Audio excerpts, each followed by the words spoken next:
Yeah, we should. We have a full Yeah, house. The yeah, time yeah. We blocks are have. all full today. Yeah, okay. All right. Hi, Parag. So, welcome to this evening's or mornings for you program.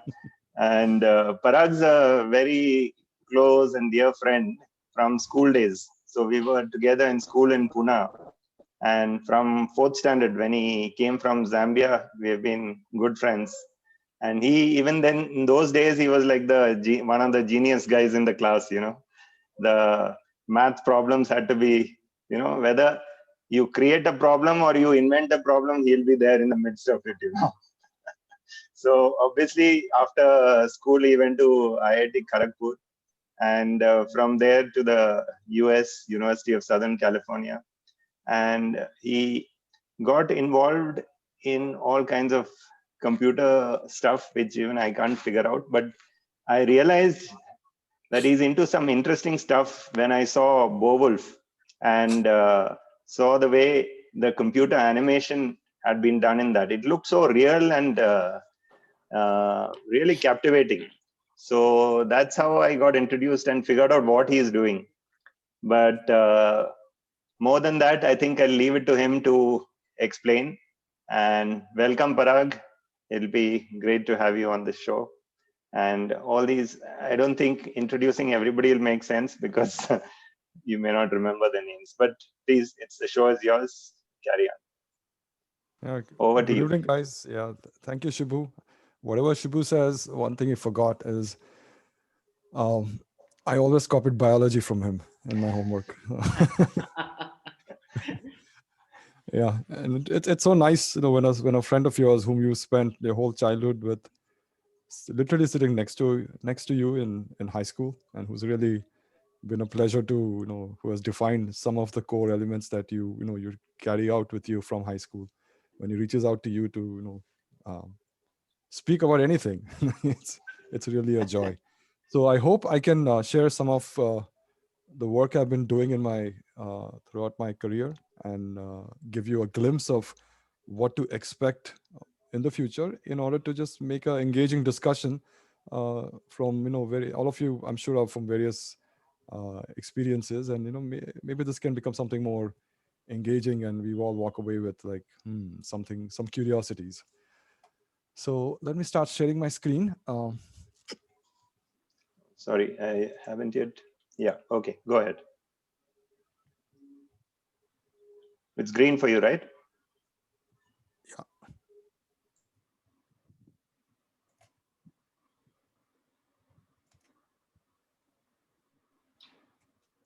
just one second. Let me bring on.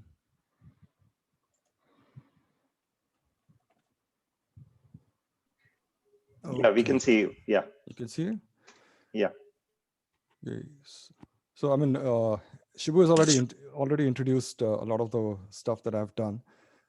So first, after my PhD in computer science and computer vision, computer graphics, I joined the entertainment industry, in which where I've been developing a lot of technologies for digital entertainment, in particular for getting digital characters uh, to life for the movie industry.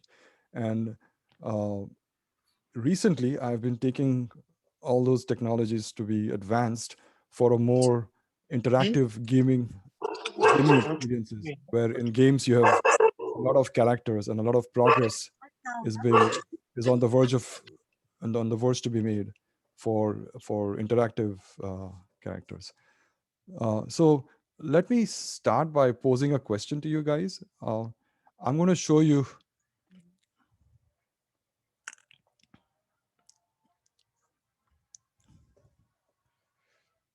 Hang on. Do you guys hear any music or any? No sound yet. Okay, okay. So probably this happened because I. One second. Where is?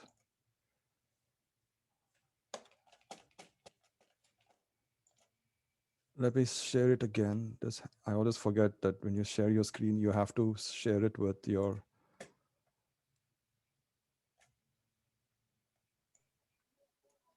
Okay.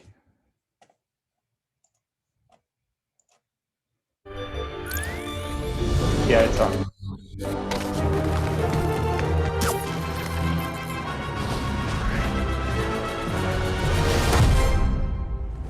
So this is just a small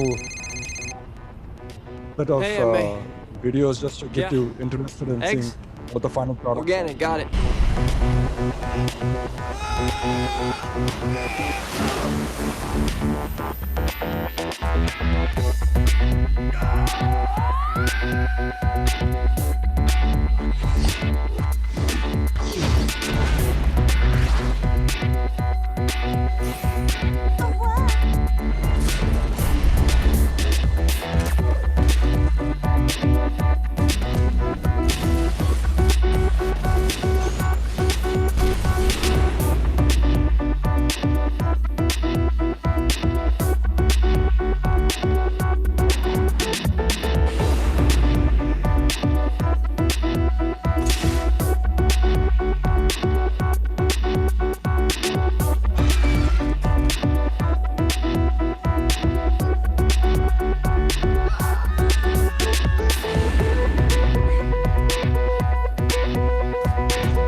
So let me pause there because this thing goes on in interest, and move on to the next slide. So the next thing I want to show you two people and ask you to point out who do you think is more famous out here. And Charlie Chaplin. yeah, most of everybody almost says Charlie Chaplin, the person on your right, but nobody even knows the person on your left.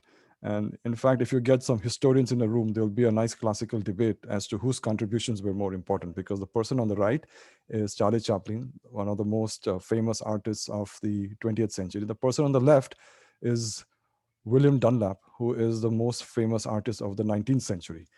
He's written numerous plays, composed more than 70 plays in his life, acted in almost 50 of them, and he was the first one to actually buy theaters in New Jersey and New York in the 1800s, and engage in social, venues of entertainment where people could go and observe plays. And he's rightfully called the father of American theater.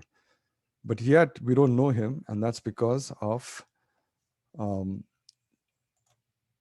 Charlie Chaplin's timing, which coincided with the invention of the motion pictures camera, which is one of the most nice inventions of the last century.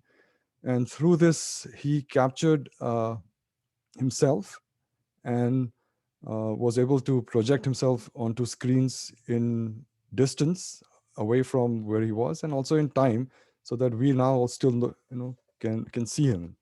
But this sort of brings about 2 points that I wanted to share. One is that the motion pictures camera was a new medium.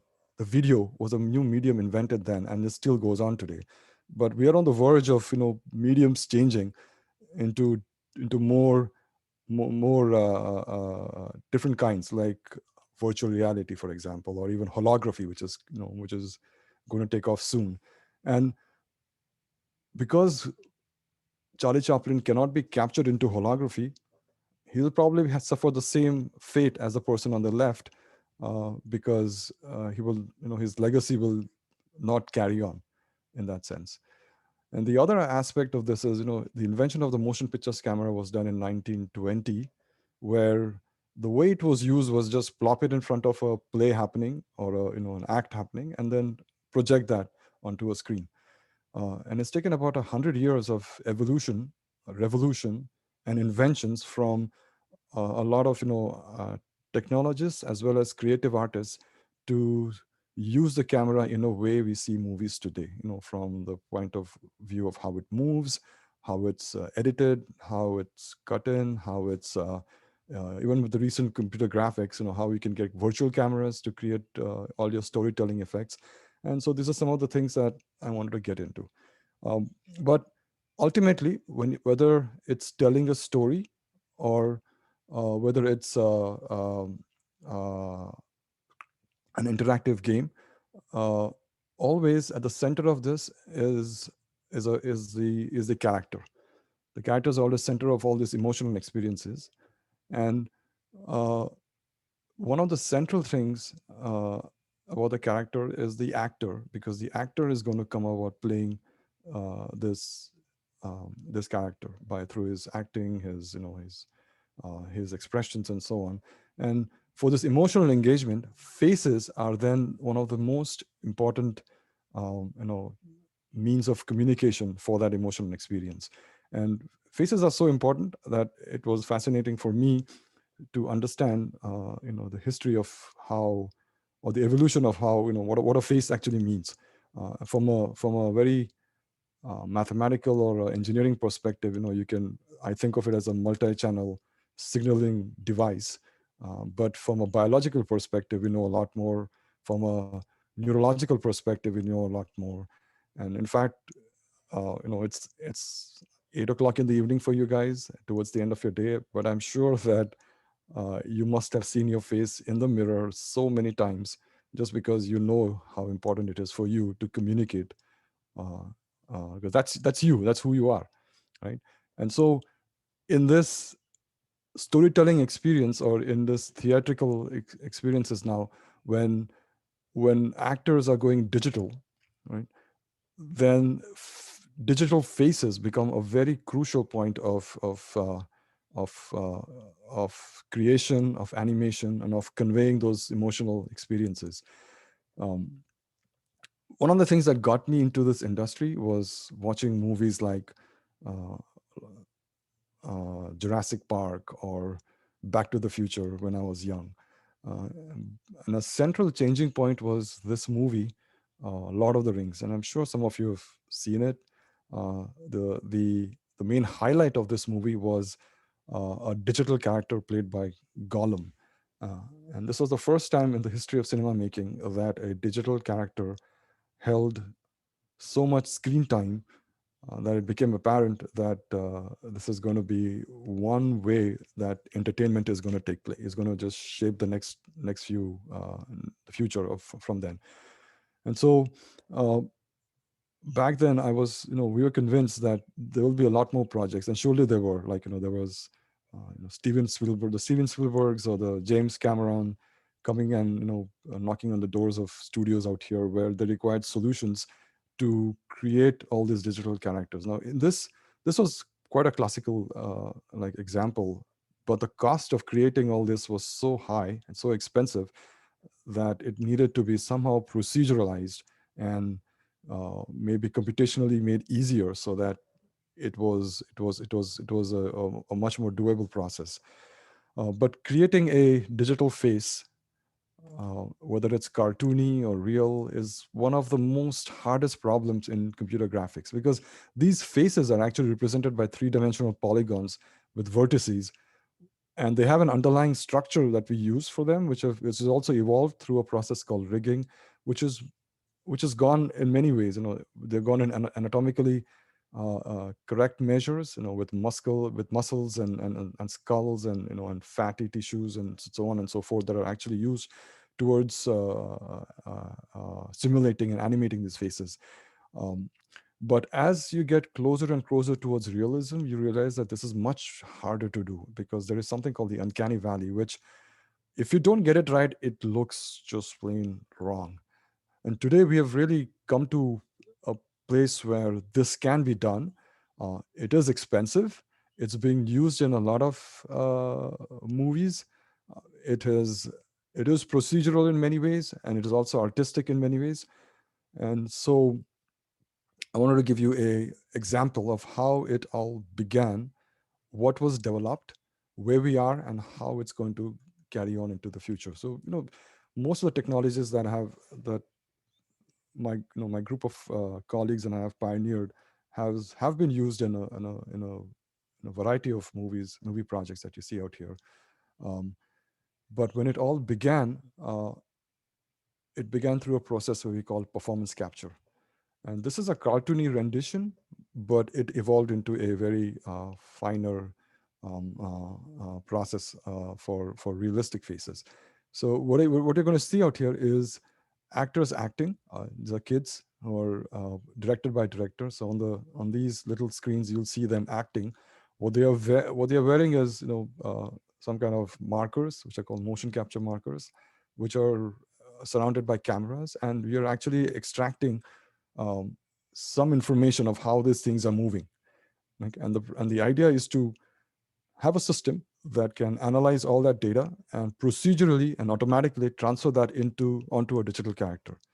So Yes, are you nuts? I don't want to steal drugs from my father. I don't want to go inside a monster, and I don't want to die. I say it's worth a shot. Yes, I agree. Let's do it. so if you look at it again, Yes. look at her face. It's emoting in the realistic sense of how a director has directed it, and it's been translated onto a digital character almost in the way that she's doing Are it. you nuts? I don't want to steal drugs from my father. I don't want to go inside a monster, and I don't want to die. I say it's worth a shot. Yes, I agree. Let's do it. So in this sum of example, the people ask, why is it done? Why do you want to capture things in this way? And there are many, many reasons why. Uh, on a set, there's so many things happening, and it's so expensive that if you can remove from the equation everything that is everything but the actual true performance for the story reasons, then it might be that much more helpful. So the idea here is to remove all the lighting, the costs that go on set, all the different camera things that go on set, and just capture the performances, and then in post have those performances and build virtual worlds around them, and virtual cinematography and virtual cameras to project your stories. And then that becomes a more iterable and controllable way for a director or the creative people to see what kind of story and how they want to tell it, and that just makes more creative sense. Here's an example of the entire system that we have built. That's Robert Zemeckis. And this is like a 300 camera system that is using computer vision technologies to capture the movements of all the actors. And I have an example of the raw data that comes out of this that needs to be applied now onto digital polygons that you see out here. And you can see all this, how it all comes together into the final edit of the movie. And we've gone on to also some different kinds of capturing techniques which are more convenient, and I can give you examples of those and we can talk about them.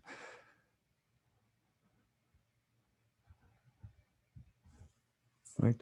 So driving a digital face is one of the most it's a hard thing, at least at the time when I started to work on it, because there were no solutions then. And it's like, I remember consulting a lot of people from the medical field, from the behavioral sciences field, from the computer sciences field, from the computer graphics field, and even like makeup artists that make up all the different actors of Hollywood. And through all that, what came about was borrowing from a theory in psychology called the facial action coding system. And this is Paul Ekman, who is the inventor of that system. And what he propounded that your face is made up of like around 40 muscles. And Shibu knows the exact number, but you have the orbicularis ori, and all the other muscles that form your face. But what he propounded was all these things don't work in a random manner. They work collectively into processes called something called action units. So if you look at the muscles around the eye region, they work together to form 6 expressions, which he categorized. The brow raisers, the inner brow raiser, outer brow raiser, the lid tighteners, and if you do this for all the muscles of the face, he came up with a vocabulary of around 40 different action units, right? And along with these action units, he also came up with a way of quantifying any facial expression, complex facial expression, as a sum basis of these action units. And these were from his And he's got a big thesis about this, and it was done more in a qualitative manner. But for a person like an engineer like me, when they see this equation, then you start getting ideas, right? Because now, if this can be done qualitatively, why can't it be done quantitatively, where you can actually go and measure a face exactly how it's doing, and then try to adapt it to see what this might look like in the context of analyzing these expressions. And so what we did was to try to uh, um, quantify measurements. So you see all these little dots on the face. That's why we apply them, so we can get the XYZ marker positions of these things, and then you can use them to figure out what those action units are.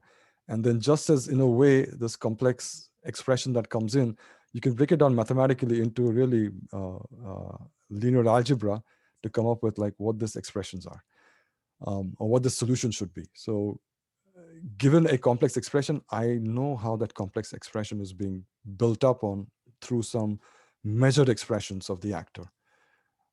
And while this is it's a procedural process, it also needs to be understood from an artistic sense of how to, how to have artists involved in trying to control their artistic outputs.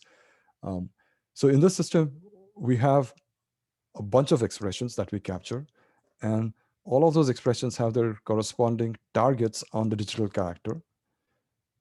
And this is how the process starts off initially, as to carry on, getting through this complex expressions.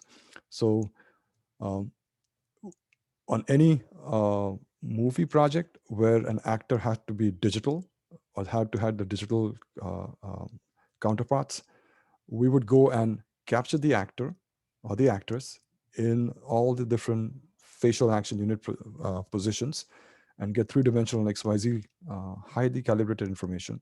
We'd also scan their faces and get a really detailed analysis of their face that could be rigged with musculature that could be then controlled.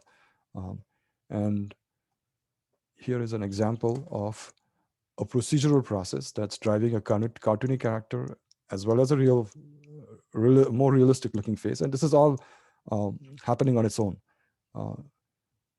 So you can see that the theory works.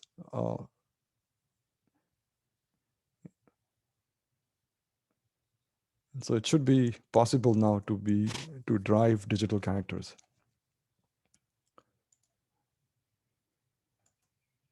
Right? So putting the whole thing together, the face and the body, here is what something would look like on a movie set. So there would be the actor, there would be the director directing the actor or the actress into doing what they need to do. What they see is something like this in close to real time on their output computers. So they know that they've captured what their expressions are. I mean, they don't see it from this cinematic point of view, but they can go in afterwards in post, knowing what they've captured is correct, go and or the performance that she's given is what the director wanted. Then they could go in post and put on their virtual cameras and project them from anywhere, and then use that to iterate over their storytelling process. So here's an example of how things. Just wait, the whitey may roam. Always a hero comes home. So that's going through the whole process of what is captured, how it's automatically transferred onto digital characters, and then it's dressed up through various computer graphics techniques to get a final rendition. And we've been able to go really close to this is on Spider-Man, and you won't be able to make out on the camera when you're watching the movie which one is the digital double when it's flying in the air or being in positions where the real actor can't be in those positions. Or so on the left is what we calibrated. This is an initial test that I'd done, and the right is what the actual final rendered output looks for a digital character. Anything to help out my friendly neighborhood Spider-Man. Do you care to comment? I said, leave me alone! So you can see that gives you an idea of the kinds of outputs that you need to be generating through this process. Next, on Alice in Wonderland, we had another challenge where we had to mix the actual face on Splate with the digital characters, cartoony looking face. So what what the director wanted in this case was he wanted the actual uh, eyes and lips and nose of these actors, but pasted onto the digital character faces. And for this, again, this is like, running through some tracking algorithms where you see um, how the faces are moving here. And I'm trying to procedurally analyze where the corners of all the things are moving, and then in the when you project that onto a plate, you can see initial iterations of how this is being used. And then finally, when you have the digital set, you can see that the animation done here is by the artist, but just this photographic plate that you see is a real live performance that's been projected and blended in onto the. So it's another example of how we would do stuff. And let's look at how the digital, how these technologies were used in a number of digital characters that have been generated.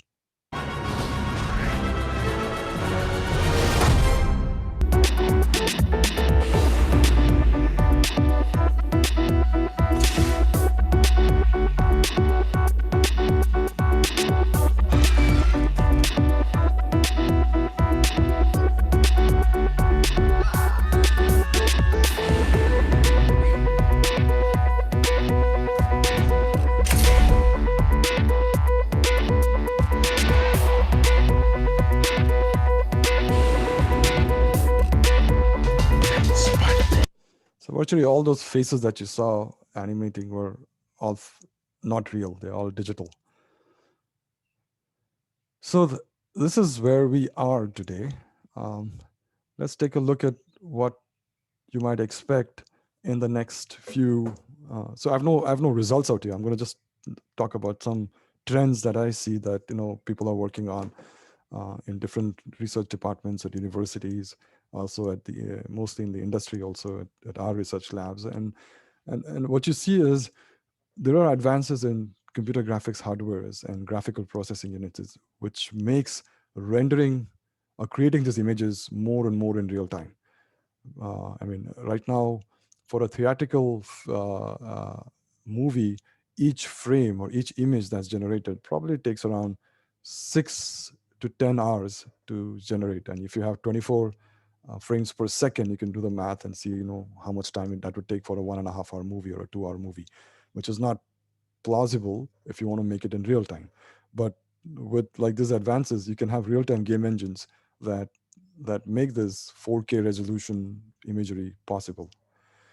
There's also been a lot of work on biologically accurate simulation. So in fact, more and more today, we build anatomically correct structures with bones and muscles in your entire body and your face and simulate them with using volume preserving deformations and so on, so that you can get more realistic looking expressions on the face and more skin sliding of your biceps and your triceps and all the different body to make your body look more accurate and more real and more believable. There are also deep learning advancements going on, and deep learning is not if you were sitting under a stone, you wouldn't have heard about it, but deep learning is really making it's a new way of computing these days. When we went to school in computer science, we had to write deterministic programs, right? You write code and you think through it, you reason with it, you debug it, and then you get your outputs, whether they are like outputs of numbers to crunch something, or ultimately they are pixels on a screen to create imagery. It's always writing code to do something, but these days the paradigm has changed. It's like more than really writing code. It's like showing lots and lots of examples of something and making a network learn what those examples represent, so that it can automatically generate what is expected. And there are also there's a lot of research work going on autonomous computational models, autonomous agents, which are artificial intelligence agents that can uh, automatically come up with content, with the respective behavior. Uh, so most of the things that I've showed you so far, they are, in a way you can say, mimicked or mimicking, right? It mimics a performance. You capture a performance that's happening, and there is an entire system that is trying to mimic that onto a digital actor, uh, a digital character, right? But with the advancements in natural languages, in all these different simulation musculature techniques, in anatomically correct models, in driving all these technologies together, uh, I see a place where rather than having a mimicking effect, you can have a reactionary effect where, the character can then be made to react to a stimulus in a game, let's say.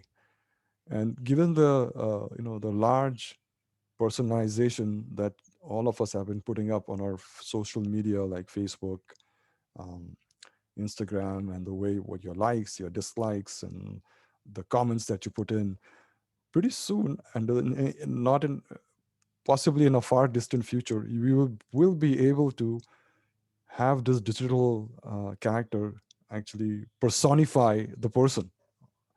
And then that becomes very interesting because uh, you can imagine, I mean, soon enough you'll be able to go to like a boutique to scan yourself and come up with a representation of a digital avatar of you. And then this avatar can be made to age up and down.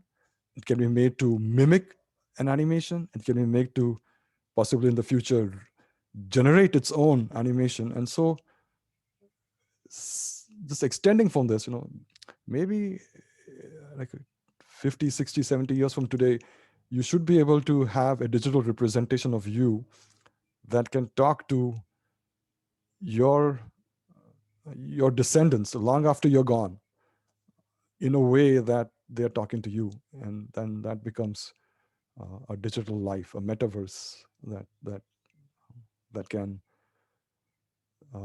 that has very different kinds of questions that you might want to answer.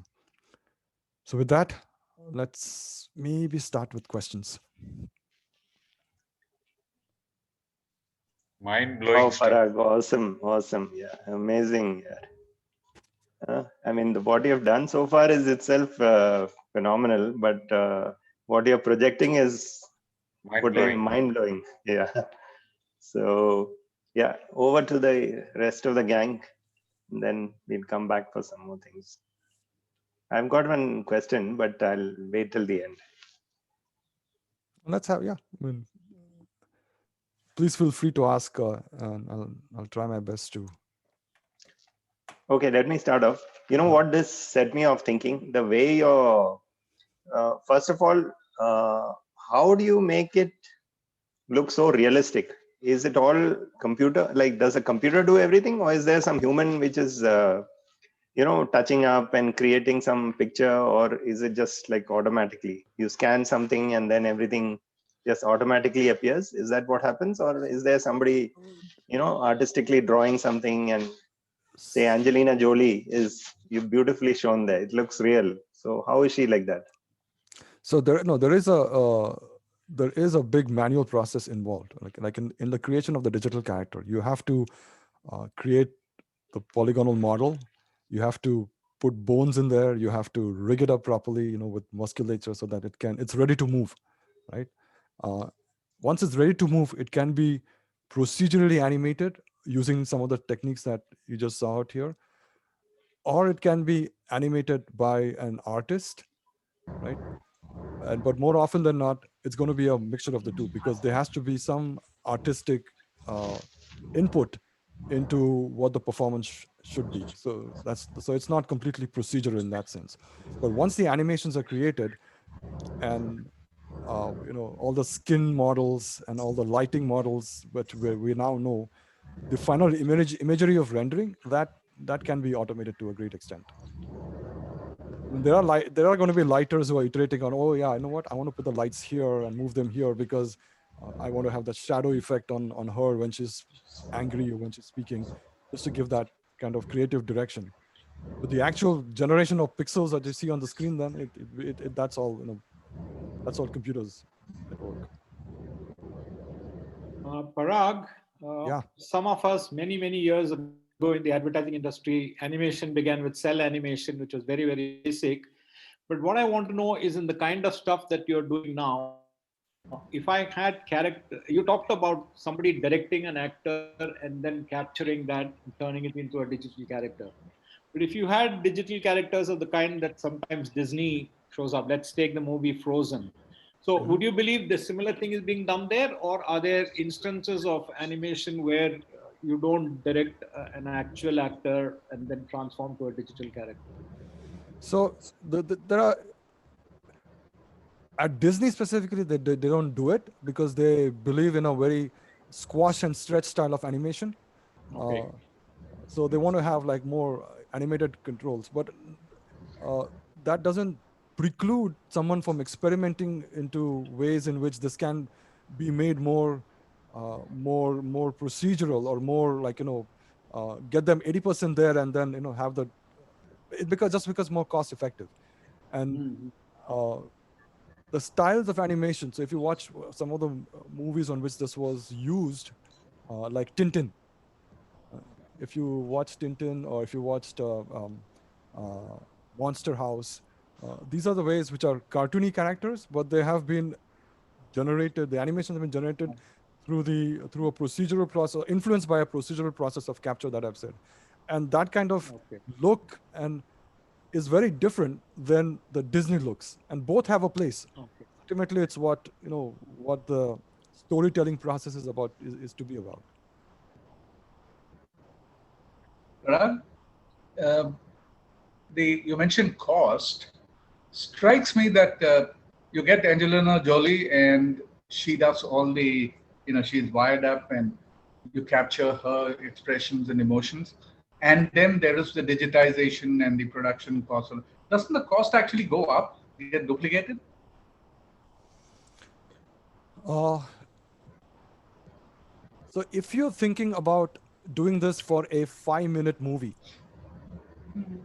then the cost is exorbitant, right? But if you're thinking of a 2-hour movie where the upfront costs of all that creation and setup can be amortized over productions over 2 hours, then you see the amortized costs, you know, going down as you go forward. But also, if you want to look at if you go on set, on a traditional set, there are actors, there are directors, there is the whole crew, lighting crew. There is so anytime something is open, there are like about 120 people on set who are being paid. Every minute is a money drain.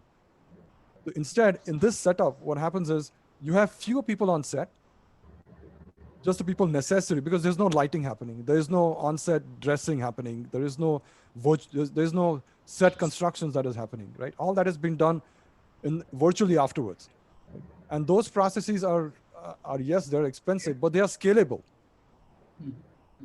Get your point. Yep. Have actors ever complained to you that you know, you're cramping my style, putting all these 15 leads and electrodes on my face? Oh yeah, I mean, it's everyone has had a different reaction to it, right? Right from why do you do it to I don't want to do it, to yes, you know, how does it, you know? But I'll tell you a story. Like, you know, on the set of one of the movies, Sir Anthony Hopkins came to us and says, "What is all this?" So we took him into our back into our computer room, where there were, like, you know, all these different monitors and like, you know, a host array of computers processing this and showing what the real-time thing looks like. And then he looks at that and he says, "Wow, okay, now I understand why this is done." And then we took a virtual camera and we showed him from different points of view, and then we got into interesting discussions, like, you know, for an actor, you need to know where the camera is so that they can poise themselves and act. But if you don't know where the camera is, how do you end up like, there's some interesting conversations and paradigms that ensued because of that. But yeah, you're right. I mean, now it's becoming more and more de facto, but it has been an educational process both for us and for the actors and directors. I think Sam has a question. Parag, good to see an ex-Trojan. I happen to have taught at USC for 10 years before I moved to Boston. Fight on. I have two questions, actually. One is, could you say something about Howard the Duck and how that might have changed the perception of technology in Hollywood? And the second one is, if you look at something like the Fantastic Mr. Fox, which uses a totally different technique of claymation and so on, can you look at what are the benefits and negatives of using claymation versus something like Tim Burton's Alice in Wonderland? Okay. So, I think you would look at this around different axes. One of them is a storytelling, creative. And from that perspective, whatever. So if you want to create, you have to know whether you want to create an animation or do you want to create a real, like capture live actors and tell your story, right? Then that is a choice that a director makes depending upon the project and the kinds of theatrical effects that he wants to convey for that purpose, to tell the story. The other point is, if it's animated, then should it be performance captured? Should it be stylized? Should it be, and every project is different. Like for instance, if you're trying to, in a realistic world, create the story of the Avengers, you can't have cartoony characters there. You need to have, befitting in a real world, you need to have real looking characters that can be interactive and not interactive, but it blends with the environment photometrically as well as geometrically in place and shape. As far as your comment about Howard the Duck, or those were the initial attempts of trying to take, and I think Zemeckis also experimented with a lot of these things in his famous movie. Which one was it? Where there were cartoony characters in a real Roger Rabbit. Roger Rabbit. Who Framed Roger Rabbit? Yeah, and those were the beginnings those are the beginnings of these technologies where you're trying to composite a artificial thing onto a real thing, but just that the artificial thing now needed to get more and more real to the point now where we have digital technologies. So the reason I asked the question was Fantastic Mr. Fox could have been done either of the two technologies, right? Or so could Alice in Wonderland. So how does one decide which is the one to go with?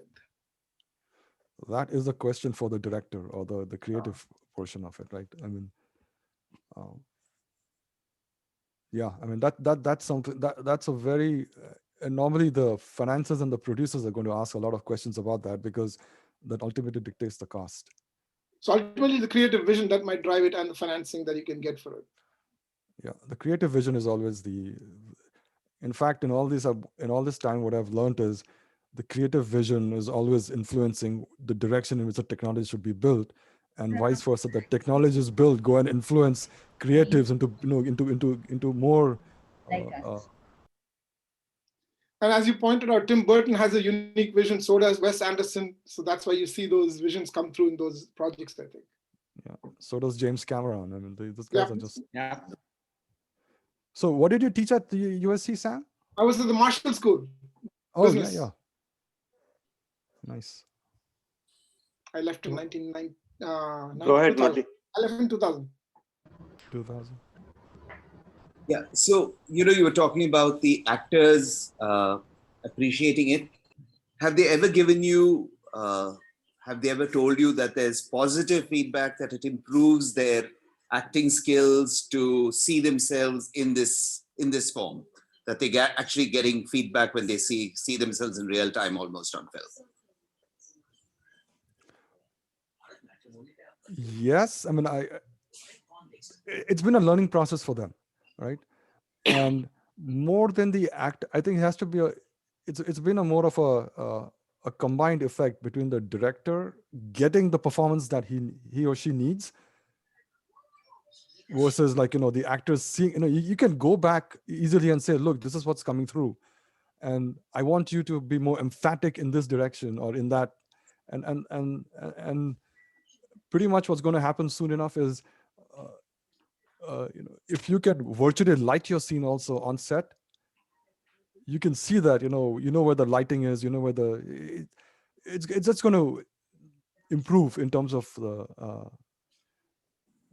what the actor's experience is going to be or what is expected from the actor. So nowadays, if you go to a set where they're shooting, there's a lot of coaching going on to the actor by the director or by the director's agents to exactly get them in the mood of what the storyline is at that point of time and what the character is in that point of time. But this can be a real embodiment of, look, this is what I need, this is what's coming through, and let's iterate on it so that I get what I want. And do you find that they have to, on stage, there's a little more exaggeration than on film?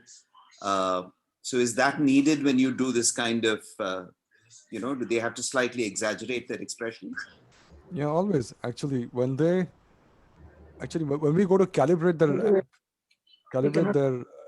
their faces and their bodies, the first round is always like, we just throw it away because they do it in such a tense manner that they have to get comfortable with like all these little things around them. And nowadays the footprint of technology has also gone down. It's much more, with the high resolution cameras that we have and the scanning techniques that we use, there's not too many. They're like, we use like some pen marker dots. Fascinating. Thank you. So I have a question. You've talked about the forward process, which is trying to make things look photorealistic. How easy is it to solve the inverse process? And I'm asking specifically in the context of deep fakes. You have something that's so realistic, but it could be, fake, and that has real world consequences. So is that a solvable problem? So when you see something that's really believable and you are sold beyond your suspended disbelief that this is what you're seeing is real, then that becomes a dangerous thing, right? Because now are you seeing what the world is really about? And your question is, can we detect such things, or could they pose a problem, or should there be? Yeah. So if you see, some political figure or someone saying something on YouTube that that can basically trigger a war, are there algorithms or are there methods in place where you could run it through this black box and outcomes it is a highly probable this is deep fake versus this really happened?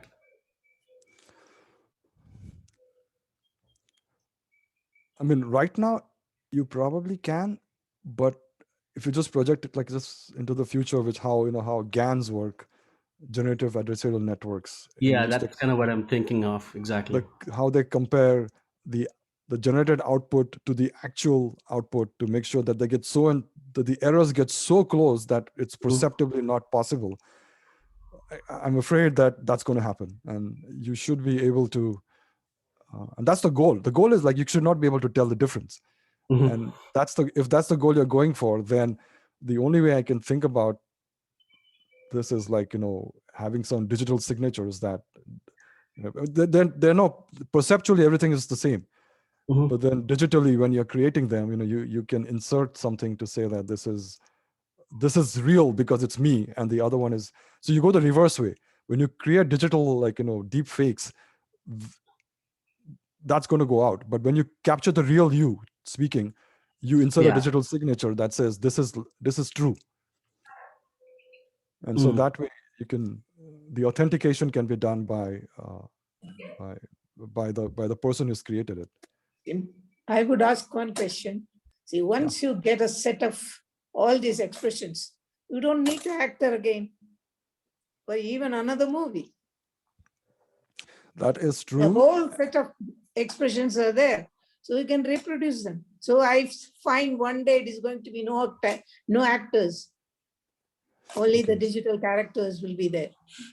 So, first of all, that's a very interesting question. That's a very And I'll answer But it. you have set of everything. Once you have got the digital data, anything can be done. That is true. And let me answer that in a different set of ways. One is that when these Hollywood contracts are written for all these actors, they take the data back with them. They don't want to give the data out. That's number one. Okay. So we don't have the rights to use the data without their purpose or without their intention, which is a good thing. But secondly, to your point, if you want to, people go to watch a movie with Angelina Jolie or with Amitabh Bachchan in it. That's because you want to see the likes of that character. Right? That's why you go and you see that, because you embody that personality. I want to see that personality. So if you create something which is completely different, as in a generic digital actor, that will not be interesting. You want to see some nuance of either in the voice or in the actions of movement, in the facial expressions, because you identify with that. So I don't think it's going to go away, but it's going to take a toll on them. It's going to take a different kind of form. Maybe they will also ask for royalty. They already do. Either they have to sign it off or forever, or royalty forever. Hema, you wanted to ask something? You were raising your hand. Thank you. Thank you. Oh, wow. Hema is also here.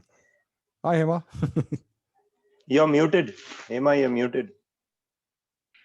Hey, Parag, it's so nice to see you. Nice to see you. I got stuck at work. Of all the days, today I got stuck at work, but I managed to catch you anyways. No, I was wondering about your background. Have you computed all the mysteries of this world and beyond on that busy little whiteboard you have behind you? Oh, this is all brainstorming about within my group about what things are. You might find some equations in there. All right. I enjoyed the talk. That's really it. I don't have anything else to say.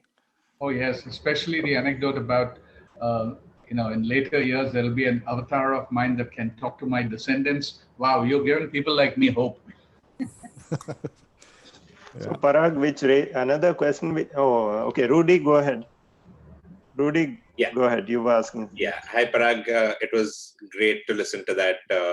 I've been trying to teach myself a bit of 3D animation over the last couple of years, maybe. And, I've been playing around with Blender, with Cinema 4D. It's been so much fun. And, there's so many resources to learn about how to make 3D characters real. And there's so much learning. The one thing that really stood out for me was, when you spoke about virtual environments and how everything is done in post. And I mean, I don't really have a question, but I came across, I don't know how many of you have watched the new Star Wars show, Mandalorian. The production that goes into that was really interesting is they have these huge screens behind the actor.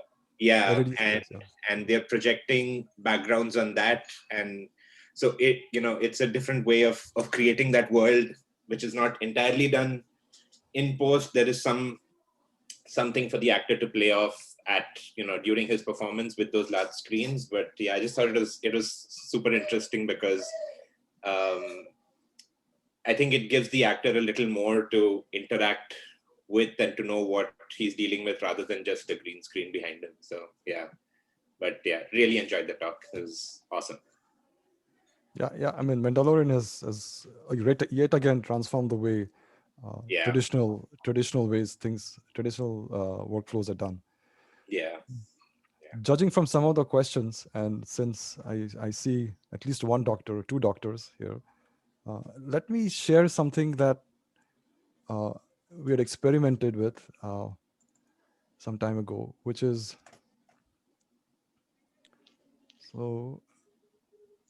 in fact, what I would want is to use your algorithms to say, make a person who's paraplegic walk. If the deep learning can actually think in terms of every muscle and every movement, then maybe you can make somebody walk. I mean, yeah, walking, and physically doing stuff like through robotics, or that's also happening, but that progress is a little slow right now. But if you can literally analyze each muscle, like you were saying, how each facial expression has been analyzed into different components. So similarly, can you analyze each movement, for example, that you make while walking, and transform that into movement, actual physical movement? So actual physical movement means that now you have to work with electronics and machines and not simulate on a computer. And Yeah. yes. But I guess, won't it be a similar kind of process, like the technology to capture and analyze and translate an image?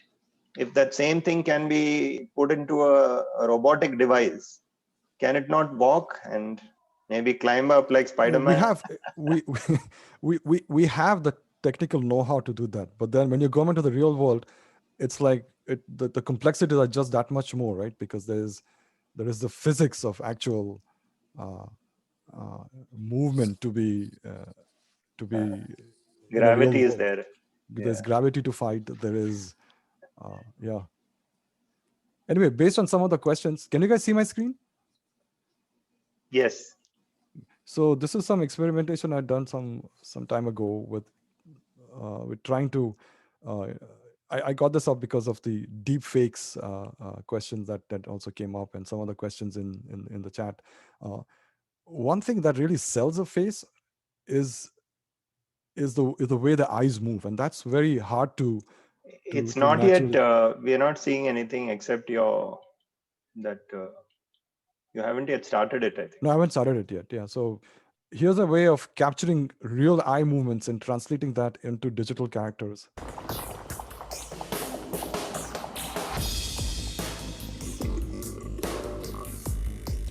So what you're seeing is electroocular. No, we're not seeing that. We are not seeing that. Explorer.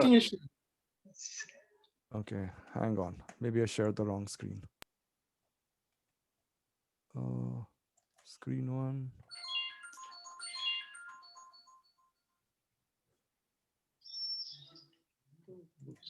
Can you see it now? Yes. Yeah, now. But there's a huge box in the middle. Box in the middle. Gray box in the middle. Yeah, there's a patch. There's something right in the middle. Box. Hang on. Yeah. Okay. Okay. Can you see it now? Yeah. So here's a way of trying to use electrooculography to measure muscle movements in your around your eye region and translate that through calibration processes onto a digital character's eyes.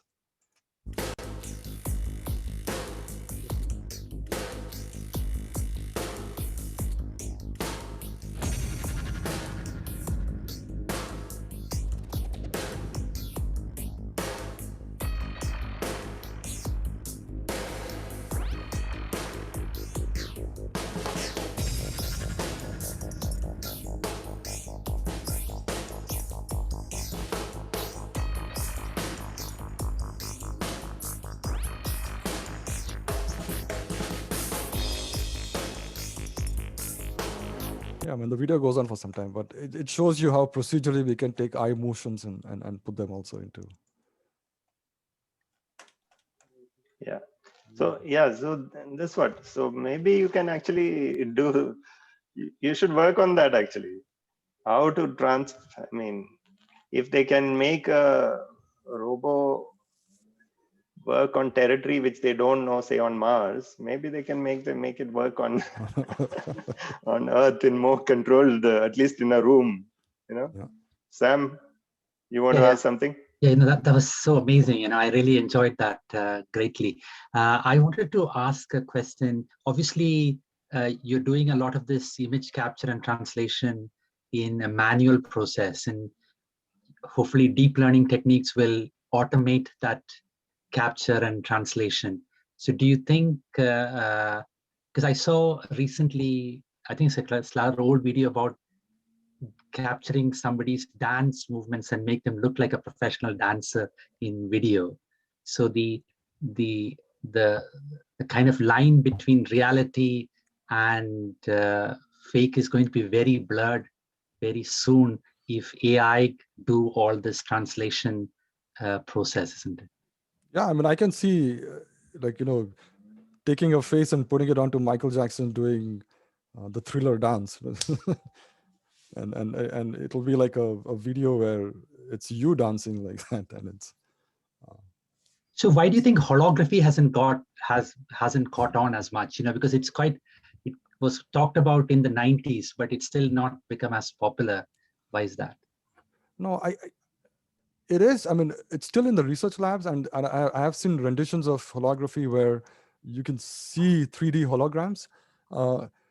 But I think the one is the costs are a little more to make it like a common video. You can take a capture. The capturing devices. There has to be a whole ecosystem built up, right? There has to be the Sonys that create holographic captures. There has to be the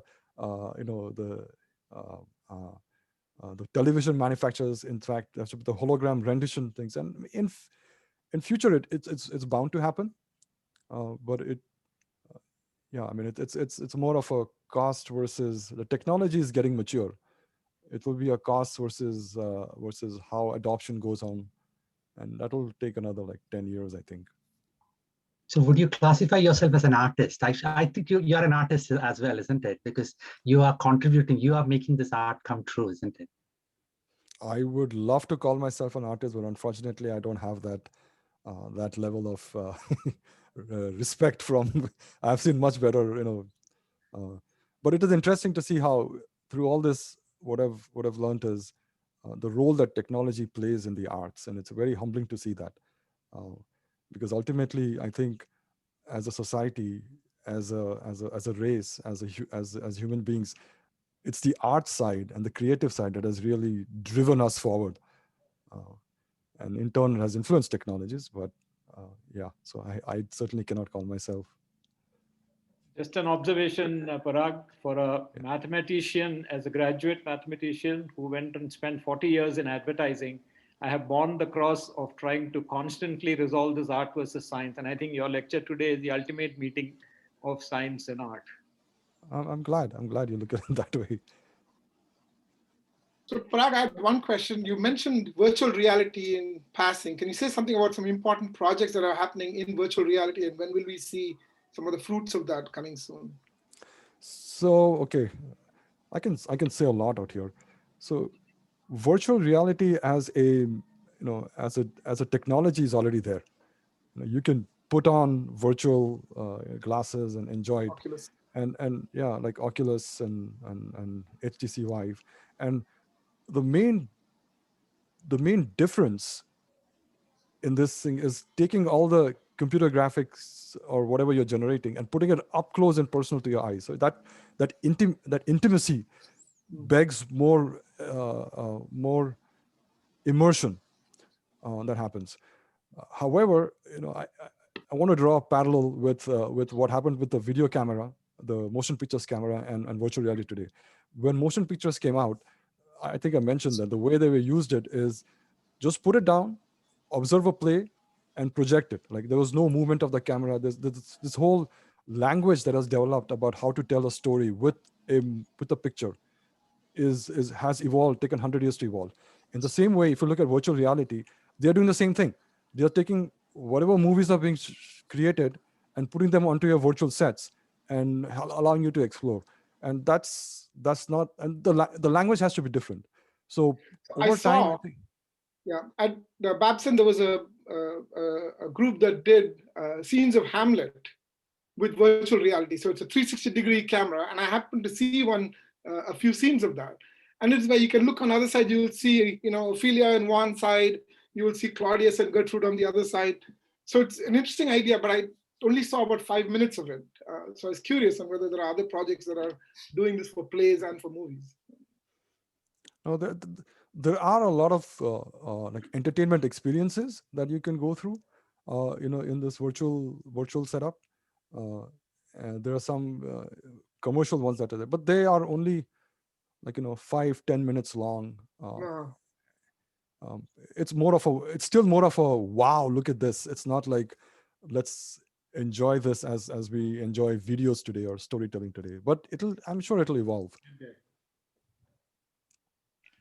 Okay, guys, I think we should let Parag go and get on with his day.